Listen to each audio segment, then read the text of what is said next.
여러분들 8월은 교회적으로 충전의 달입니다. 특별히 주님께서 주시는 말씀을 통하여 오늘은 믿음을 충전하면서 여러분들의 삶 가운데 파이팅이 넘쳤으면 참 좋겠습니다. 오늘 말씀 선포되어지는 제목은요, 믿음 충전 파이팅입니다. 우리 같이 따라합니다. 믿음 충전 파이팅. 믿음 충전 파이팅. 우리 운동선수들이요, 실력이 있고 자신이 있으면요, 목소리도 담대하게 전달이 됩니다. 근데 믿음 충전 파이팅 그러면 힘이 없잖아요. 믿음 충전 파이팅. 옆에 분들하고 한번 인사 나눕니다. 시작. 믿음 충전 파이팅. 아멘입니다. 여러분들 파이팅이라는 말에 영어 사전을 찾아보면요, 운동 경기에서 선수들이 잘 싸우자고 외치는 함성 말이다 라는 거예요. 자신감 있게. 그래서 여러분들 바울은 고린도전서 9장 24절에 보면은 천국을 향하여 순례하는 필그림, 순례자들의 삶이 마치 운동선수의 운동 경기하는 것과 같다라는 비유를 들어서 말씀을 선포하는 것을 우리가 성경을 통해서 알 수가 있습니다. 여러분들 그렇습니다. 우리의 믿음을 충전하여서 영적 전쟁과 영적 운동 경기에 참여한 자들로 인하여서 주님께 면류관을 받도록 믿음을 충전하여 파이팅 하시며 사셨으면 참 좋겠습니다. 근데 예전에 저는 이제 이 16년 동안 학교 다니면서 운동을 하다 보니까 소풍을 딱 한 번만 가봤어요. 학창 시절에. 이제 국민학교, 초등학교죠. 지금은 1학년 때 그 당시에는 어머니의 손을 잡고서 산으로 소풍을 갔었는데요. 그 당시에 소풍 가기 전날 저희 어머님이 제 손 위 누님에게, 당시에 이제 저희 집이 지물포하고 요즘 말로 하면 슈퍼 가게를 했었어요. 그러다 보니까 뭐 과자, 음료수 이런 거 다른 가게에서 살 필요가 없잖아요. 동생 소풍 가니까 내일 할머니가 운영하는 슈퍼에 가서 이 음료수하고 과자 좀 사오렴. 어머님이 손 위 누님한테 심부름을 시킨 겁니다.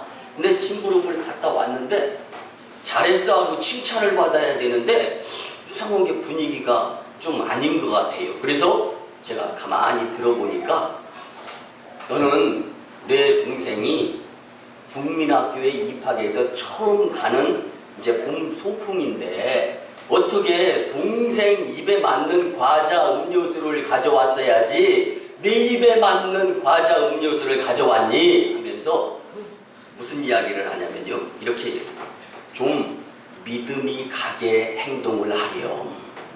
근데 그것이 지금 뭐 한 40년 이상이 흘렀어요 지금. 근데도 지금 제 머릿속에는요, 그 좀 믿음이 가게 행동하렴. 심부름은 잘했어요. 근데 잘한 것이 아니에요. 끝에 더 잘해야 되는 것이 이제 심부름이다. 자, 오늘 말씀의 맥락을 맞춰서 영적으로 해석해서 말씀을 드리면요, 여러분들 신앙생활은요, 믿음생활은 열심도 좋지만 방향이 맞아야 되고, 그 방향을 맞추기 위해서는 하나님의 뜻에, 심부름 시켰으면 심부름 시킨 자의 뜻에 맞출 수 있는 모습이 바로 믿음이다라는 것입니다. 그러면 나한테 맞추면 지금 내 상황 가운데에서 하나님의 뜻이 적용이 안 될 수도 있어요. 물론 믿음생활, 신앙생활, 교회생활 잘하시는 성도님들은요, 내 뜻이 하나님의 뜻과 일치되어서 별 무리 없이 주님께서 주시는 응답이 축복이 될 수도 있습니다. 그렇지만 용서하시고 들어주시기 바랍니다. 제가요, 성도들을 많이 봐왔잖아요. 일평생 감리교회에서 어머니 뱃속부터 다녔고, 또 제가 교육자로서 서울의 광림교회에서 10만 명 이상이 모이는 곳에서 부교육자로 섬겨가면서 많은 성도들을 보았잖아요. 용서하시고 들어주시기 바랍니다. 여러분들을 말씀드리는 건 아니에요. 많은 성도들이 대다수의 고난의 때, 고통의 때 더 믿음을 활용하면서 열심히 신앙생활을 해서 그걸 극복해야 되는데, 대다수는 그렇지 못하고 고난의 때, 힘들고 어려울 때 좌절하면서 오히려 힘 없을 때 힘을 써야 되는데 힘이 없으니까 더 힘을 잃고 좌절하는, 여러분들 믿음의 사람들, 그리스도인들은 힘이 곧 믿음입니다. 그렇기 때문에 오늘 주시는 말씀을 통하여서 평소에 믿음을 충전해가지고 그분 하나님께서 원하시는 뜻대로 이루어 드려서 하나님께는 영광이요, 마린교회는 부흥이요, 그리고 성도님들은 축복받게 되었으면 참 좋겠습니다. 그래서 서두에 이제 소풍에 대한 심부름이 기억나서 이 말씀을 전했는데요. 참 끝까지 좀 제가 우리 부모님이요, 제가 일생 소풍 학창시절에 딱 한 번밖에 갈 수 없다라는 것을 아시고 그런 말씀을 하신 것은 아니에요. 근데 저는요, 그때 그 다시금 결과론이지만 돌아가서 제가 좋아하는 과자나 음료수, 그때 예전에는요, 이제 60년대 말 70년대 초에는 소풍하면 칠성사이다, 그리고 계란 삶은 거, 그리고 좀 잘 살으면 과자 맛있는 거, 뭐 이런 것들, 옛날 그런 것들을 소풍 가운데에서 먹게 되고 했는데요. 다시금 돌아가서 뒤바꾸어 가지고 오는 일들을 경험하면서 어쩌면 짧은 한 경험이었지만 우리의 인생 가운데에 있어, 여러분들 소풍은 설레임이라고 하지 않습니까? 여러분들 우리가 이 다음에 재림주로 오실 예수님을 만날 준비를 하면서 믿음을 충전하면서 살아가는 것이 잠시 잠깐의 언덕도 만날 수 있고 자갈을 넘어야 될 바퀴가 될 수도 있고 웅덩이에 그 바퀴도 빠질 수 있고, 여러분들 이런 것들이 다 인생의 크고 작은 고비들이고 또 코너, 돌아야 될 것들, 넘어야 될 언덕, 이런 것들인데 그 가운데에서 여러분들 믿음이 충전되게 되면 그 믿음의 힘을 통하여서 인생이 파이팅이 될 수 있고 그 가운데에서 설레임의 모습 가운데에서 주님 만날 날이 잘 예비되어질 줄 믿습니다. 사랑하는 마린교회 성도 여러분, 우리의 내면에는요 하나님의 작품들로 가득 차 있음을 믿으시기 바랍니다. 그런데 여기에 내가 주님을 향한 열심히 더하기가 된다면요 하나님의 걸작품의 주인공들이 될 수 있습니다. 그래서 오늘 말씀을 통하여 우리는 정말 믿음을 충전해서 인생 고난, 고비, 언덕 가운데에서 언덕은 넘으라고 있는 것이고 고비는 돌아서 목적을 달성하라고 있는 것인 줄 믿으시면서 정말 인생의 파이팅, 승리자가 되었으면 참 좋겠습니다. 여러분들 하루는 예수님이 제자들에게 형제가 잘못했다가 회개하거든 너희들 꾹하게 꺾어져 있지 말고 용서해 주어라, 이런 말씀을 예수님이 전했습니다. 그러자 베드로가, 예수님의 수제자가, 형제가 잘못했다가 회개하거든 그럼 몇 번까지 용서해야 됩니까? 라고 묻습니다. 7번까지 용서해야 됩니까? 당시의 유대인들의 교훈에 의하면 그래도 7번은 용서할 수 있는 자들이 되어라 라고 교육이 이루어졌기 때문에 7번이라는 숫자가 이제 허락되어진 거죠. 근데 오늘 본문 4절에 보면 하루에 7번까지도 용서하라고 예수님이 말씀하셨는데 마태복음 18장 22절에 보면 70번까지도 용서하라 라는 말씀이 있습니다. 여러분들 오늘 말씀에 제자들이 예수님, 우리는 그만큼 마음이 넓고 너그럽지 못해요. 그래서 주님 그렇게 용서해 줄 수 있는 믿음을 더해 주세요 라는 간청 기도를 드리는 것을 알 수가 있습니다. 여러분 제자들은 예수님이 요구하시는 대로 순종할 만한 믿음이 없는 것을 고백하는 것입니다. 형제들이 잘못하고 와서 용서를 빌면 7번까지 용서해 줄 수 있을는지는 몰라도 그 이상 용서해 주는 것은 어렵습니다. 왜냐하면 예수님의 대답의 뉘앙스 가운데에서 우리 모두가 느껴야 될 것들은 뭐냐면 7번만 용서해라 이것이 아니라 7번까지라도 용서해야 된다는 것은 무한대, 그 뒤에 용서를 구할 자가 있으면, 회개하는 자가 있으면 이게 용서하면 나머지 것들은 하나님께서 이 모든 것을 더하여서 너가 잘못했을 때도 내가 너를 용서해 주시리라 하는 말씀이 내포되어 있는 것임을 예수님의 제자들이 느끼는 거예요. 그런데 먼저 우리가 용서할 수 있는 자, 그래서 우리가 땅에서 묶이지 말아야 된다. 그랬을 때 하나님께서 하늘에서도 묶이지 아니하면서 축복의 통로를 활짝 열어주셔서 믿음 성공자들이 될 수 있다라는 것을 암시해 주는 말씀입니다. 오늘 지난주에 제가 참 기분이 좋았습니다. 왜 좋았냐면요, 여러분들 야구 잘한다고 이름 깨나 내는 사람들이 다 모이는 것이, 그래서 스포츠 몸값이 아주 높은 사람, 야구 잘하는 사람들이 모이는 미국의 메이저 리그라는 그러한 이 야구 열심히 하는 이 사람들의 모임처가 있잖아요. 근데 그곳에 LA 다저스에 우리의 자랑 류현진 선수가 있습니다. 여러분들 다 아시니까 끄떡끄떡 하시는데, 근데 그 류현진 선수가 미국 LA 다저스 팀에서 최다승 11승을 거둘 때가 지난주에가 바로 이 11승을 거둔 그러한 주간입니다. 그런데 뭐 류현진 선수가 야구 투수로서 공을 던지면서 11승을 거두었는데 여러분들에게 뭐 생긴 거, 남는 것 있었습니까? 저한테도 뭐 생기는 거 뭐 전혀 없었습니다. 그렇다고 해서 뭐 류현진 선수가 저하고 혈연, 지연, 학연 뭐 아무런 연관이 없습니다. 근데 그냥 일주일 동안 기분이 좋았습니다. 왜 그러느냐? 이것이 바로 공동체의 일원으로서 같은 우리라는 생각을 갖고 있기 때문에 그렇습니다. 그것도 마찬가지, 하나님의 자녀로서의 공동체, 우리는 그래서 형제 자매라고 교회 공동체를 표현을 하지 않습니까? 그런데 이 모습 가운데에서 우리 중에 누군가가 믿음으로써 파이팅하면서 승리하는 모습을 보여지면 우리 박수치면서 참 잘했어 하고 일주일 동안 기분이 좋아야 되는데, 여러분들 그런 모습들이 얼마나 보여지고 있습니까? 반면에 열심 내지 못하는 자들은요, 그 무엇인가 열심 내지 못하는 이유가 있습니다. 그렇기 때문에 그를 미워하고 그를 헛들고 왜 그렇게 못해?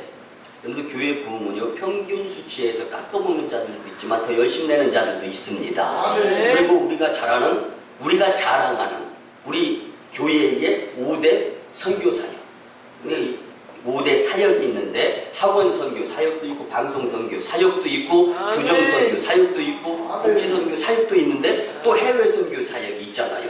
해외 오지에 100명 이상의 선교사를 파송해서 예루살렘 온 유대와 사마리아와 땅끝 넘어서 다시금 예루살렘에 복음을 전하게 되면 예수님은 오시는 거 아닙니까? 너희는 가서 모든 족속으로 제자를 삼아 아버지와 아들과 성령의 이름으로 세례를 주고 내가 너희에게 분부한 이 모든 것을 가르쳐 지키게 하라. 그것이 뭡니까? 예배드리는 자를 만들라는 거예요. 아버지께 참으로 예배하는 자들은 신령과 진정으로 예배할 때가 오느니 곧 이때라.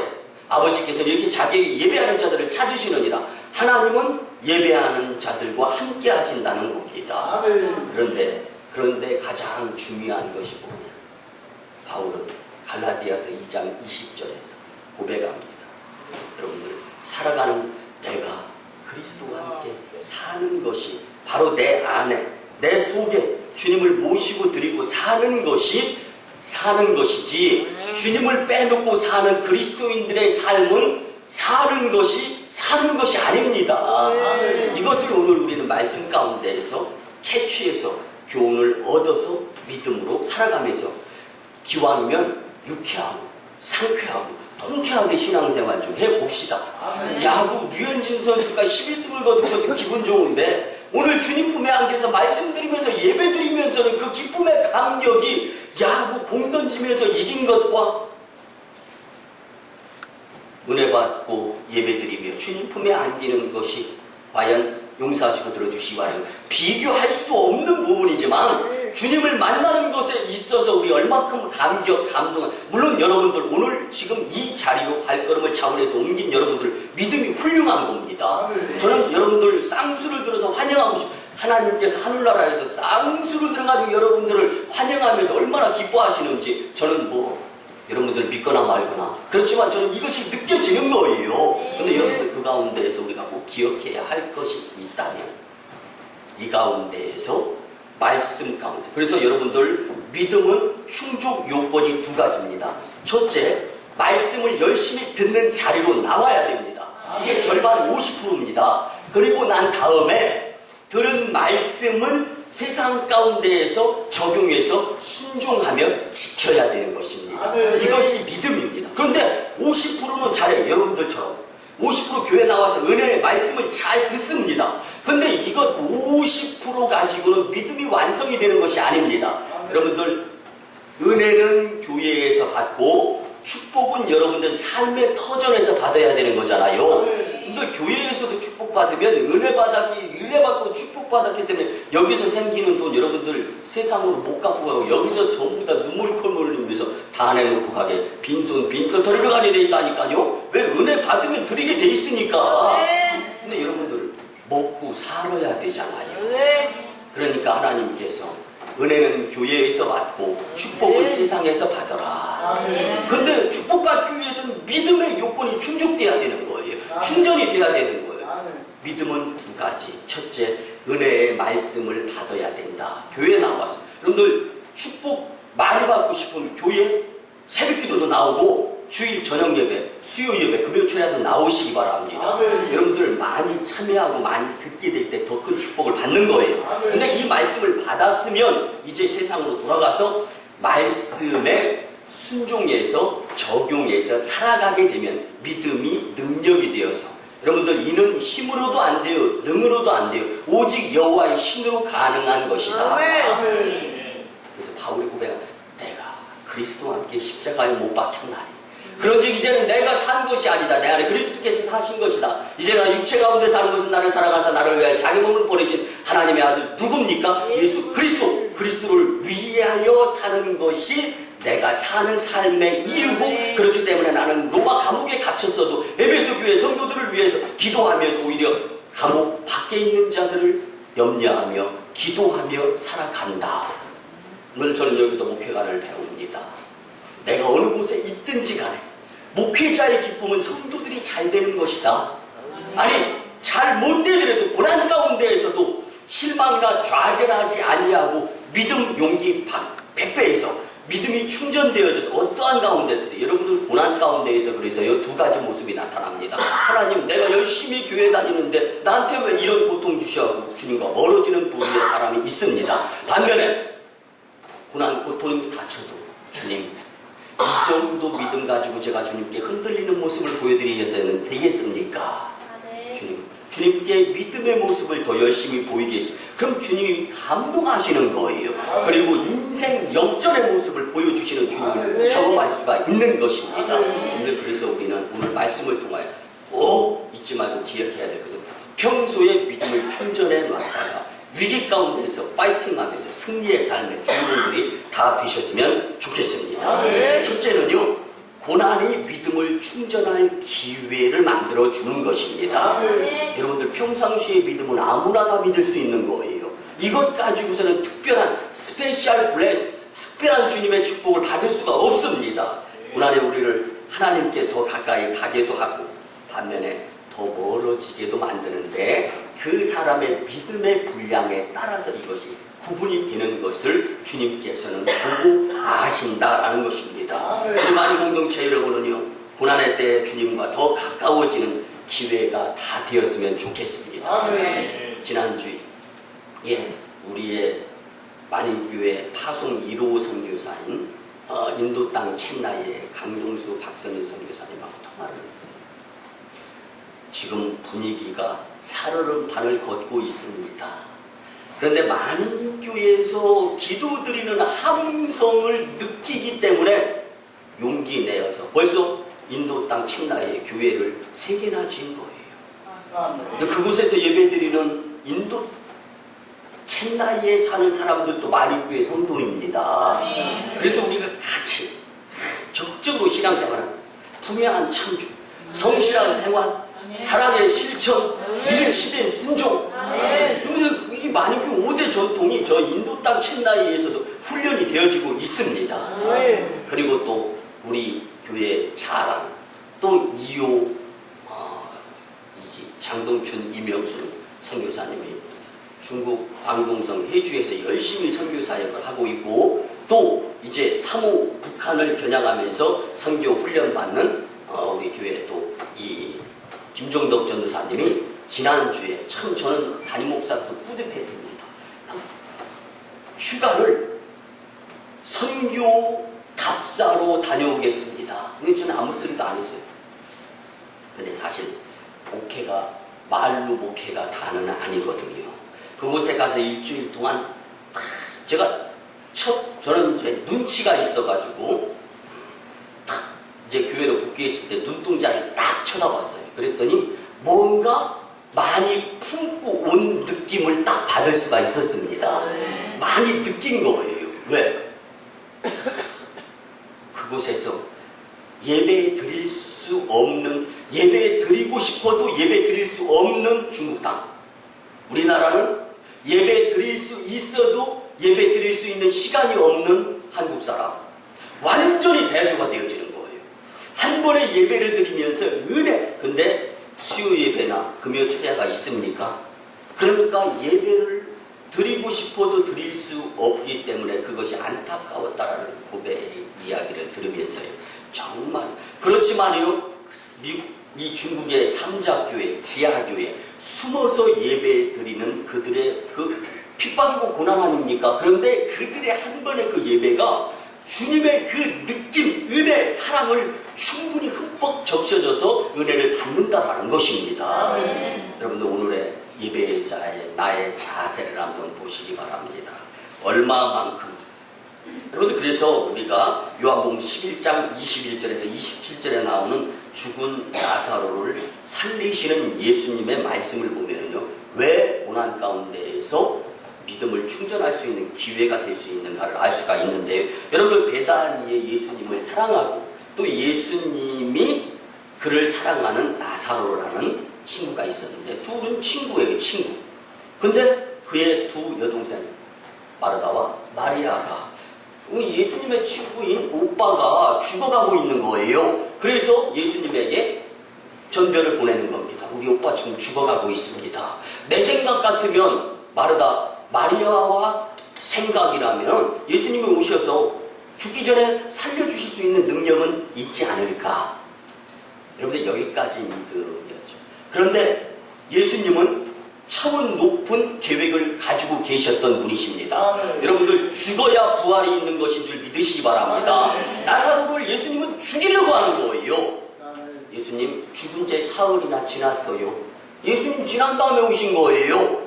그런데 이제 여기서 마르다와 마리아의 생각, 믿음은 충전이 되어지긴 되어졌어도 거기까지의 충전이었습니다. 어디까지입니까? 예수님께서 재림주로 오실 때 부활하는 것은 우리 오빠가 그때 부활하는 것은 내가 믿겠습니다. 그러나 죽은 자를 직접 그 자리에서 살리시는 예수님, 이것까지는 못 믿었어요. 그걸 아셨던 예수님께서는 무덤으로 돌을 옮겨라. 이건 정말 의미 없는, 그리고 상식, 내 생각하고는 거리가 먼 모습이었지만 예수님의 말씀에 순종하게 될 때 죽은 나사로가 다시금 살아나는 것을 경험하고, 이 교훈을 눈으로, 왜 저를 포함해서 사람은 의심이 많지 않습니까? 그러니까 직접 보게 하면서 부활을 교훈 삼아서 교육시키고, 나도 죽은 자 가운데서 3일 만에 부활하시고 베단이라는 곳에서 이제 그 지역 한 40여 일을 사시다가, 왜? 충분히 내가 부활해서 육체 부활이다라는 걸 보여주시는 거예요. 그리고 난 다음에 베단이라는 곳에서 500여 명이 보는 앞에서 하늘로 승천하십니다. 그리고 내가 다시 올 때까지 고해사 성령님을 보내주는데 너희에게는 더 유익이 되리라. 그리고 내가 처소를 예비하러 간다. 근데 이 모습이 예수님께서 우리에게 다 의심하지 말고 믿어라라는 것을 주입시켜주기 위한 좋은 기회들로 삼으셨던 것을 우리는 잘 알 수가 있습니다. 여러분, 우리는 이렇게 생각해 볼 수가 있습니다. 제가 이전에 서울 광림교회에서 정말로 있었던 일인데요. 그리고 또 경험했던 것 중에 이제 두 가지를 비교해서 말씀을 드리면요. 여러분들 이게 서점에 가면은요, 장기옥 변호사가 쓴 글이 있습니다. 그 글에는요, 이분은 한신교회 목회자로 섬기는데 사랑한다 현진아라는 책이 있습니다. 저희는 이제 그분하고 박사과정 같이 공부했기 때문에 아주 친한데, 근데 그 가운데에서 이 태국 메콩강으로 선교를 떠났는데, 거기서 아들이 그만 선교하는 그 선교를 다 마치고 마지막 돌아오기 전날 메콩 강변에서 배를 타고 놀다가 그만 저 배가 전복되어지면서 그 물에 빠져가지고 죽었어요. 근데 참 실력도 좋고 유명한, 앞으로 이 탄탄 대로의 길을 걷는 자녀가 죽었으니까 실망이 심한 거예요. 이 장기호 변호사, 이 지금 현재 집사님에서 하나님의 뜻이 뭐냐. 근데 하나님께서 천상에서 보여줍니다. 맨날 그 현진아 하면서 이 노래 불러가면서 사니까. 근데 그 모습을 보고 하나님께서 어느 날 보여주는 거예요. 이제 영적으로 상봉이 이루어집니다. 그 영적으로 아들을 보면서 현진아, 배는 안 고프냐?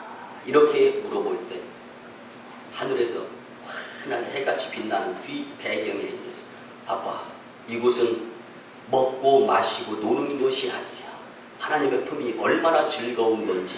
그래서 아빠는 이제 나를 위해서 걱정을 내려놓고 목사님이 되어가지고 목회 열심히 하면서 영적인 것을 많이 쌓아야 돼.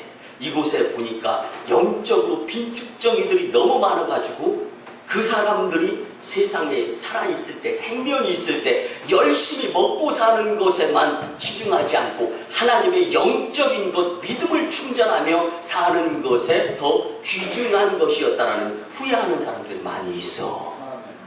여기에 충격받아가지고 이 장기호 집사님이 신학교에 가서 공부해가지고 지금은 변호사 일도 하고 목사님 일도 사역도 하는 자가 될 수 있었습니다.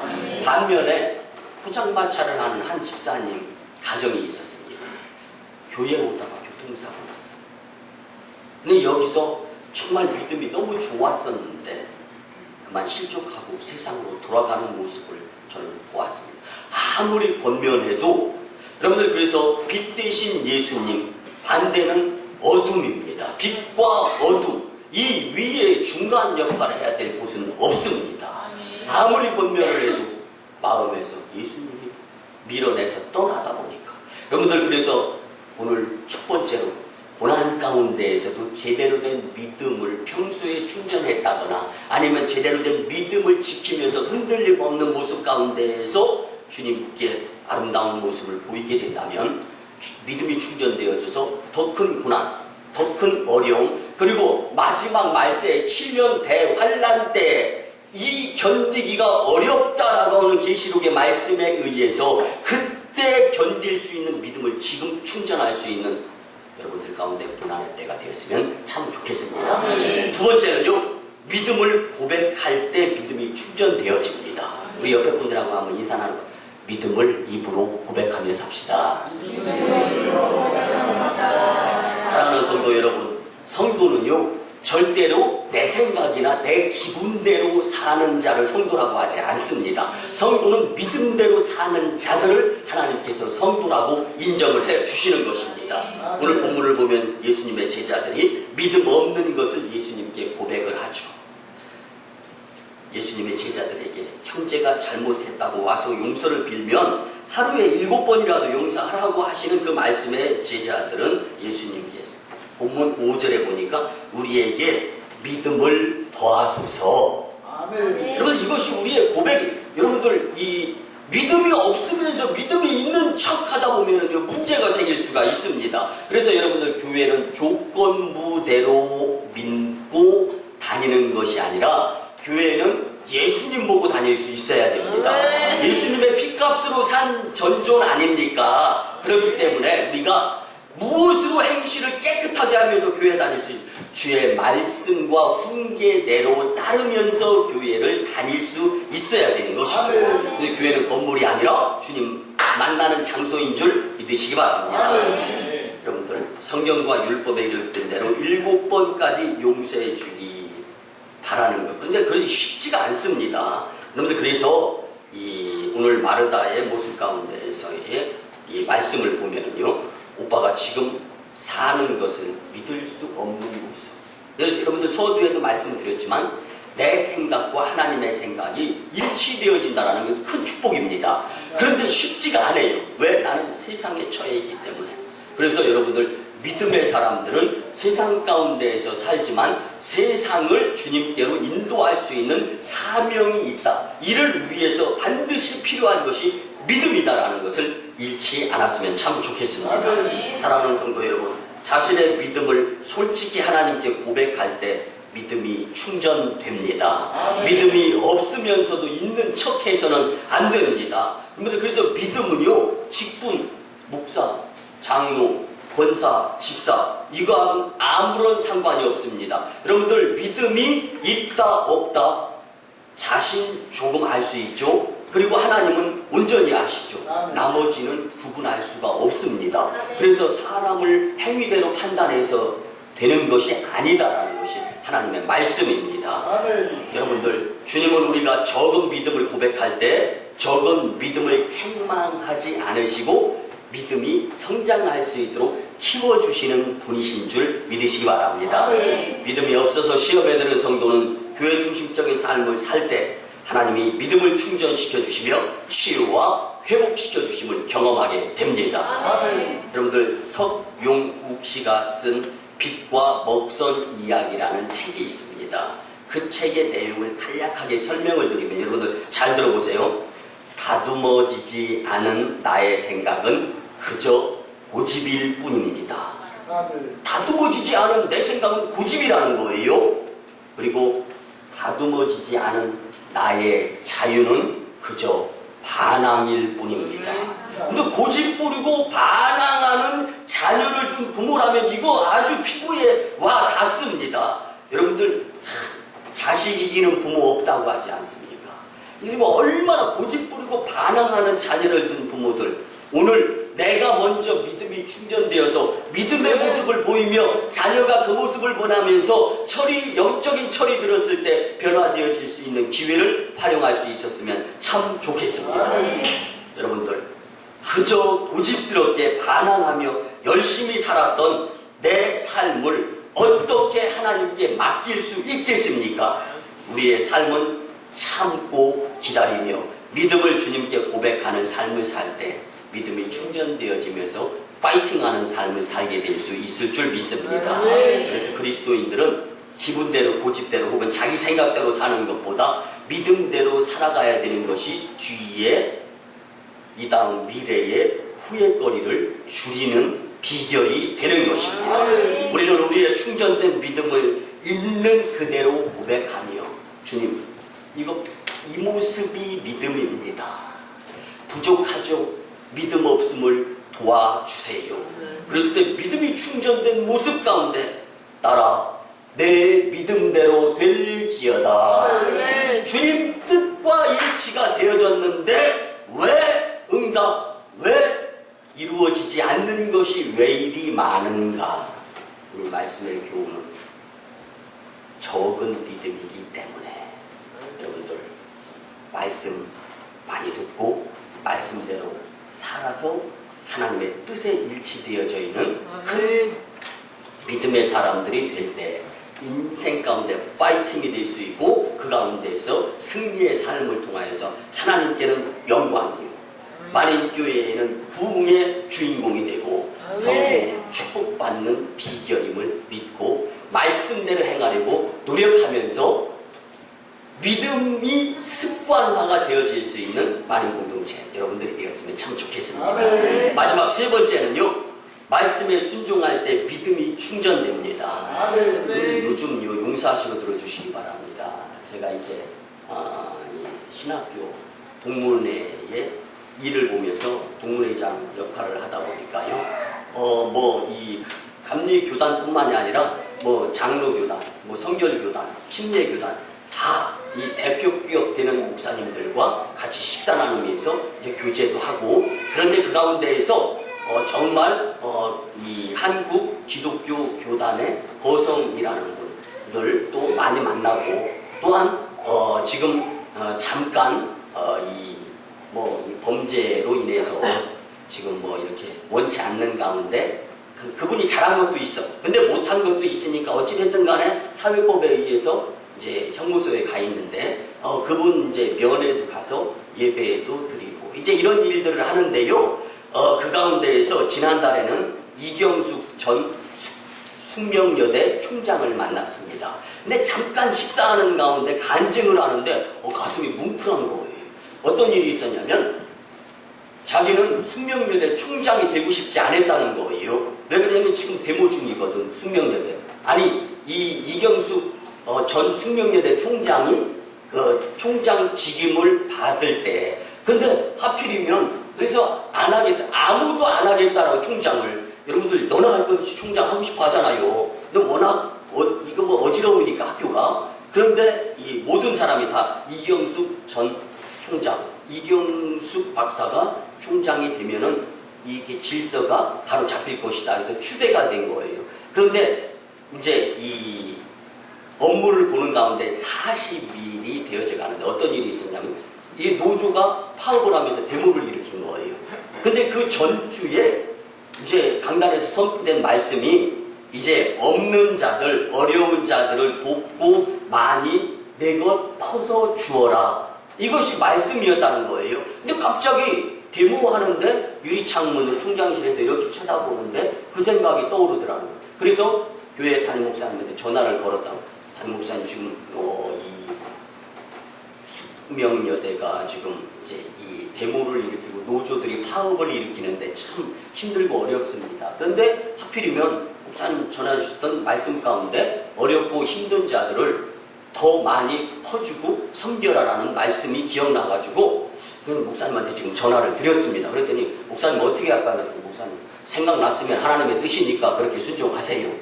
그리고 나가지고 비서실에 전화를 걸었습니다. 그래가지고 지금 저 데모하는 사람들 얼마나 배고프고 얼마나 힘들겠냐. 피자하고 치킨을 배달해 줘라 라고 비서실에 전달을 했어요. 그랬더니 전달해서 저기요 하면서 입장 난처한 표명을 하는 거예요. 무슨 일이 있냐고. 총장님, 지금 저 데모하는 분들은 이 단식 파업 중입니다. 그런데 단식 파업 중인 사람한테 어떻게 음식 주면 이건 욕이 아니겠습니까? 그때 그런 생각이 들었다는 거예요. 나도 내 생각, 나도 내 판단하면서 하나님의 말씀을 거역할 때가 있었겠구나. 이게 뭐냐면요, 총장 생각과 비서 생각이 달랐던 거예요. 그래서 거기서 무슨 생각을 했냐면 주변에 말씀대로 순종하지 못하는 자들은 다 내 적이구나. 나도 주님의 말씀대로 순종하지 못했을 때 주님을 믿는다고 하면서 내가 주님의 적이었구나. 주님 믿음 없음을 도와주세요.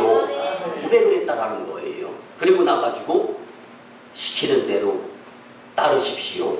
그래가지고 피자, 치킨이 배달이 되었습니다. 그리고 유리창 너머로 딱 지켜보는데 이분들이 잔디밭에 앉아가지고 막 사이좋게 이거 음식을 치킨, 피자 먹고 있는 모습이 보이더라는 거예요. 그래가지고 비서에게 전화해가지고 지금 내 마음을 좀 알아봐라. 그래서 알아온 결과, 야, 역대 데모할 때 치킨, 피자 시켜준 총장 있었느냐. 이런 가운데에서도 이렇게 좋은 지략을 짜내는 총장이라면 대화가 되겠다. 우리 일단 파업을 중단하고 대화할 수 있도록 한번 해보자면서 데모가 뚝 끊어졌다라는 간증이었습니다. 그날 점심 먹기도 전에 배부른 거예요. 야, 믿음은 이렇게 고귀한 것이구나. 순종은 제사보다 낫구나. 예배 드리는 것 중요하지만 예배 드려서 받았던 말씀을 그대로 삶 가운데 적용하면은 주님의 능력이 나와 함께하기 때문에 주님의 놀라운 걸작품이 되겠다라는 것을 깨달았습니다. 사랑하는 성도 여러분, 죽은 나사로의 사건을 통하여 설명을 드리자면요, 나사로의 무덤에 오신 예수님은 사람들에게 요한복음 11장 39절에 보면 돌을 옮겨 놓으라. 총장의 입장에서 보면은 뭐예요? 피자, 치킨 배달시켜서 주어라. 돌을 옮겨 놓으라는 그 당시에 예수님의 말씀에 전혀 순종할 수 있는 상황이 아닙니다. 이때 마르다는 이상하게 생각했습니다. 상식적으로 이해가 가지 않았습니다. 예수님 이상하시네요. 벌써 죽은 지 사흘이나 지났습니다.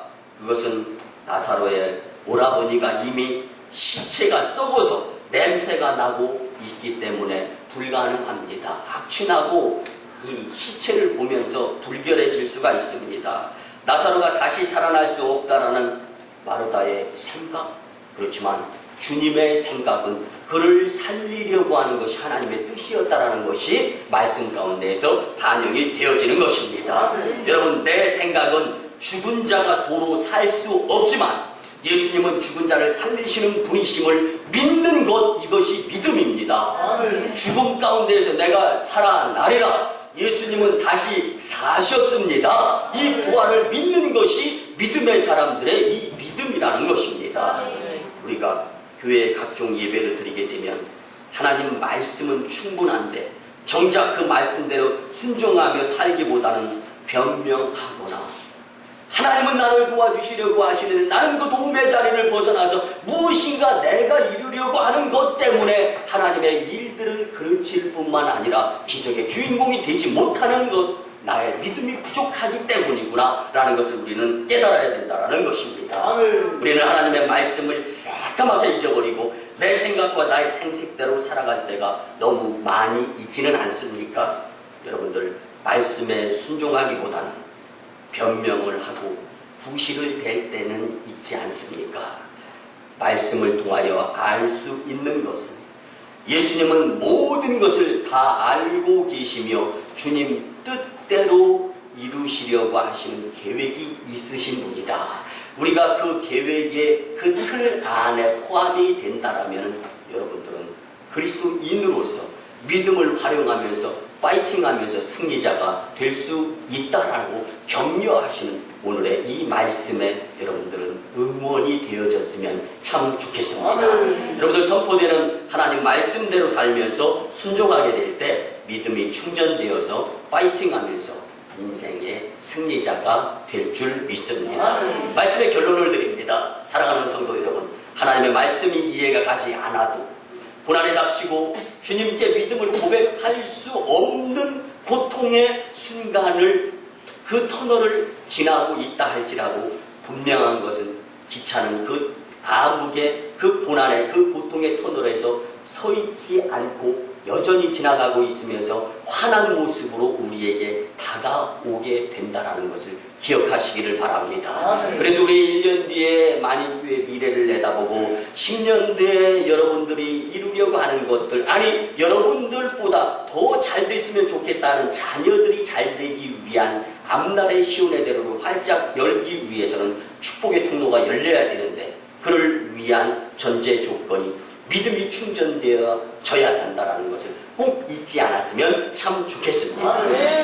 여러분들, 바라옵고 원하옵기는 만인 공동체가 서로 하나가 되어서 예수님을 닮아가며 믿음을 충전하여서 파이팅이 넘치는 축복의 공동체 성도님들이 다 되시기를 주님의 이름으로 축원합니다. 기도드립니다. 고마우신 주의 은혜의 아버지 하나님, 8월 충전의 달에 우리에게 친히 믿음 충전 파이팅에 대한 귀한 말씀을 주시니 참으로 감사를 드립니다.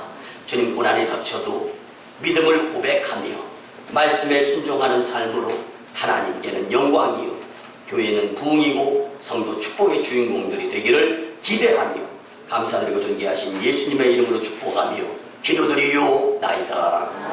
아멘. 우리 구주 예수 그리스도의 크신 은혜와 하나님 아버지의 만극하시고 극진하신 사랑하심과 성령님의 감화 감동 교통 역사하심이 오늘 주신 말씀대로 믿음 충전 파이팅하면서 살고자 다짐하고 돌아가는 심령들의 가정과 직장과 일터와 사업장 위에, 그리고 1호 선교지 인도 땅 켄나이, 2호 선교지 중국 땅 광동 성리주의 선교 사역 위에 이제부터 영원토록 함께 하옵시기를 간절히 축원하옵나이다. 아멘.